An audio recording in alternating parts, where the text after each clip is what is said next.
Hello, welcome to this exam question video. Today we are looking at AQA GCSE and we are focusing on question 18 from this past paper. And we've got this question here: justify why reaction time is important for a cricketer.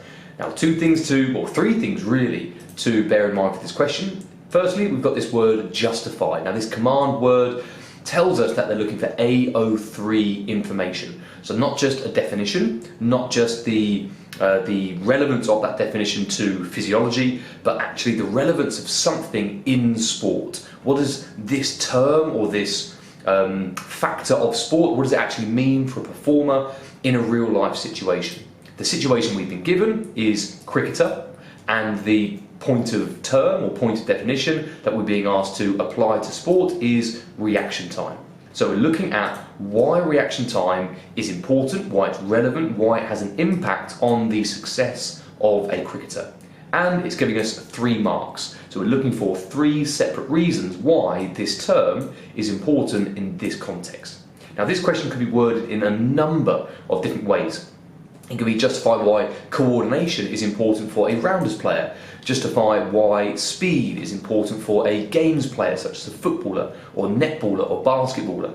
You could substitute this component of fitness or skill with any sporting context and it would be the same process of question, trying to find out or trying to pen to paper 3 different reasons from a sporting context. So with this one here, we need to be thinking of cricket. What different roles are there in cricket? We've got the bowler, we've got the batter, we've got the deep fielders, we've got the close fielders, we've got the wicket keeper. So we've got lots of different people, lots of different players that are responding to situations in a slightly different way every single phase of play. So if we start with the batter, possibly the most crucial part of the game. So why is reaction time important for a batter? Well, first of all, reaction time, what is it? It's the delay, it's the lag time of the onset of the stimulus and the initiation of the response. Not the movement itself, because that's the movement time, and not these 2 things combined, which is the lag time plus the movement time, because that's the overall response time. We're only concerned with this lag time. So if someone has a longer lag time, a longer delay of beginning their response, then how is that going to hinder them in sport, in cricket? So a batter, if they take longer to react or to actually initiate their response to a stimulus, such as the bowling speed, or the spin of a ball, or the swing of a ball, if they take too long, then they might miss the contact point. They might not be able to hit it at an optimal angle or at an optimal point to be able to apply force, to get the ball to go in a certain direction, to go as far as they want it to go. So if they take too long, for example, and the ball is already up close to them, they might only be able to play a shot directly out to the right, or perhaps, well, not even to the left, because they have to get all the way around their body in order to play that shot.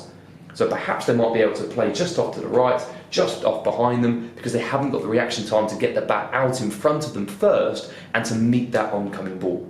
For a spin bowler, they will have to wait for that ball to actually land and then initiate their response. By the time that ball is bounced and it's spun off in a different direction, a batter with a slow reaction time, the ball might already be going too far past them before they actually get around to trying to make a contact point. So very important for a batter in order to implement an effective shot.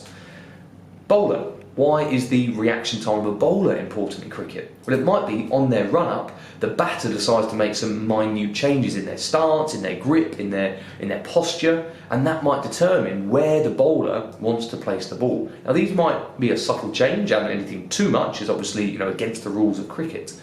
But by watching that batter and by thinking about and watching all the different changes, all the different stance alterations that the batter might be making, they're all playing in to the bowler's mind, and that might alter what decision they end up having to make. Fielders. In the deep field, it's not too bad to have a slow reaction time, because once the ball goes up, a split-second difference isn't going to impact the overall game of them sprinting 20 metres to chase down the ball. Might, but maybe not a huge thing, so we can rule them out. But a close fielder, maybe someone in the slips, maybe someone at silly mid-off or something like that, where they're 5, 10, 15 metres away from the batter. Let's say that batter makes contact and that ball is going towards that close-in fielder. They need to be able to not just catch it, but they need to be able to see the flight of that ball, the speed of the ball, the angle, the flight path, to be able to then think about what response they need to give.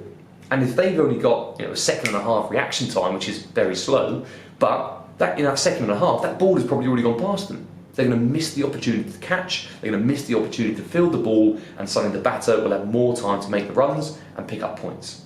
And perhaps lastly, the wicketkeeper. Similar scenario with that thinking time and the speed of reaction, whereby if they are slow to react, then they might miss an easy catch. Let's say the ball comes down and the batter does a fine edge or something, and the wicketkeeper could have caught it, but they get to the end point, they get to the catch point a little bit too late because there was that lag between the ball hitting the edge of the bat, then thinking and registering what just happened, the ball's already gone past them, and then they try and catch up with it. So justify why reaction time is important for a cricketer. For a batter, it means that they can contact the ball or they can adjust to alterations in ball flight. Close-in fielders, it means that they are able to get into an effective catching position as soon as the ball is struck by the batter. And then a wicketkeeper, they can adjust their body position, they can adjust their hands, their arms, their gloves, so that they can respond to fine edges or slight changes in the bowl to make sure that they catch that ball every time to either get the batter out or to prevent it going past them and possibly running for a four. But key thing to remember is that this question here could be for any sort of context. So make sure you know not just what all of the component fitness are, but how and why they are important, not just for one sport, but for a range of sports. And an easy way to think about answering these questions are, well, what are the roles, what are the demands in the sport, and what would a performer look like if they had or didn't have that component of fitness? So a cricketer with bad reaction time, what would that look like? A cricketer with good reaction time, what would that look like? And it's in that positive scenario that you want to be finding the benefits of that component. And that's that. So I hope you found it useful, and I'll see you again in the next one. Bye for now.